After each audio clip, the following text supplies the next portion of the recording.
আবারও প্রকাশ্য দিবালোকে বালি চুরির ঘটনা মালদায়। মহানন্দায় জেসিবি নামিয়ে তুলে ফেলা হচ্ছে দেদার বালি।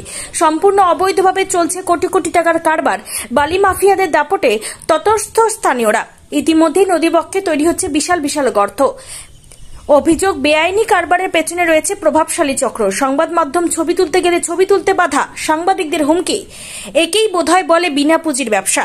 সরকারকে রয়্যালিটি না দিয়ে দিনের পর দিন প্রকাশ্যে চলছে বালি লুটের কারবার। দিনভর নদীতে দাপিয়ে বেড়াচ্ছে জেসিবি আর ট্রাক্টর। সব মিলিয়ে দৈনিক বিপুল টাকার কারবার। এই কারবার চলছে মালদার ইংরেজ বাজারের যদুপুর 2 নম্বর গ্রাম পঞ্চায়েতের রায়পুর এলাকায়। স্থানীয়ভাবে মহানন্দার এই এলাকা পরিচিত মেলাঘাট নামে। জানা গিয়েছে, প্রথমে নদীবক্ষ থেকে জেসিবি দিয়ে তোলা হচ্ছে বালি। এরপর ট্রাক্টরে বোঝাই করে নিয়ে গিয়ে জমা করা হচ্ছে খানিক দূরে প্রায় নির্জন এলাকায়। এখানে বিপুল পরিমাণ বালির মজুদ ভান্ডার দেখে সহজেই বোঝা সম্ভব কি বিপুল পরিমাণ বালি লুট হচ্ছে নদী থেকে। উচ্চমানের না হলেও এই ধূসবালির চাহিদা প্রচুর। নতুন বাড়ি তৈরির সময় ভিত থেকে রাস্তা নির্মাণ বহু ক্ষেত্রে এই বালির ব্যবহার হয়, যা প্রতি টলি পিছু 700 থেকে 1000 টাকা হিসেবে বিক্রি করা হচ্ছে। বালি লুটের এই অবৈধ কারবারের কথা স্বীকার করেছে জেসিবি চালক থেকে ট্রাক্টর কর্মী। স্থানীয়রা জানিয়েছেন, এই অবাধ বালি চুরির কারবার দীর্ঘদিন ধরেই চলছে। মাঝে একবার পুলিশ হানা দিয়ে গাড়ি আটক করায় কয়েকদিন বন্ধ ছিল। এখন ফের যে কার সেই। স্থানীয়দের আরও অভিযোগ, এই অবৈধ কারবারের পেছনে রয়েছে এলাকার তৃণমূল নেতা তথা পঞ্চায়েত সদস্যের স্বামী শীষ মোহাম্মদ, যিনি এলাকায় পরিচিত জুলুম নামে। যদিও মালদার ভূমি রাজস্ব বিভাগের ভারপ্রাপ্ত অতিরিক্ত জেলা শাসক দেবহুতি ইন্দ্র জানিয়েছেন, এক্ষেত্রে প্রশাসন উপযুক্ত পদক্ষেপ নেবে। কোথায় বাড়ি? গোবিন্দপুর।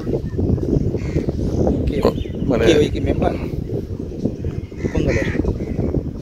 টিএমসি। কত করে ট্রাক্টর নাও? একটা ট্রাক্টর ওটা আমি বলতে পারবো। কি শুনেছো? কত করে নেয়? আমি তো লেবার কাজ করছি, এখন দাম কিরকম কি কাজ করছি?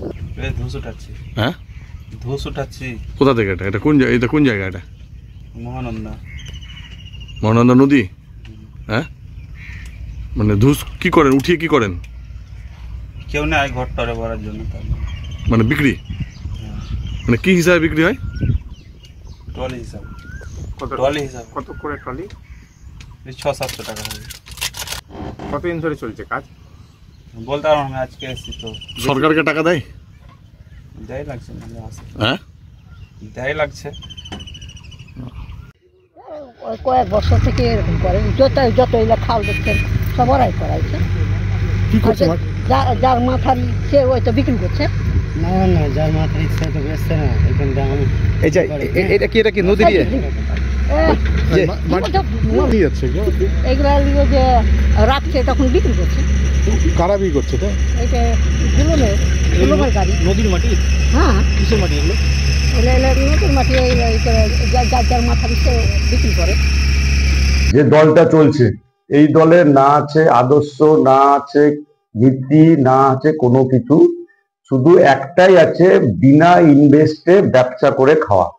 এবং এইটার একটাই লাইসেন্স হলো যে আমাদের গলাতে তৃণমূল করি, এই লাইসেন্সটা শুধু আছে। সেই জন্য যত বালি, খাদান, মাটি ভরার, জমি দখল, কাটমানি, চাকরির টাকা, সমস্ত কিছু পশ্চিমবঙ্গের এ থেকে যে এমন কোনো নেতা দেখাতে পারবেন না যারা এই কাজের সঙ্গে যুক্ত। প্রথমত এটা আমি ইংরেজ বাজার মিউনিসিপালিটি, ওটা গ্রাম পঞ্চায়েত। ওখানে গ্রাম পঞ্চায়েতের লুকানো উন্নয়নের আমি করি। তাও যারাই করুক না কেন, যদি বেআইনি কাজ করে তাহলে সরকারের যে আইন আছে সে আইনে যাবে। এখন তো লেভি সিস্টেম করে দিয়েছে গভর্নমেন্ট।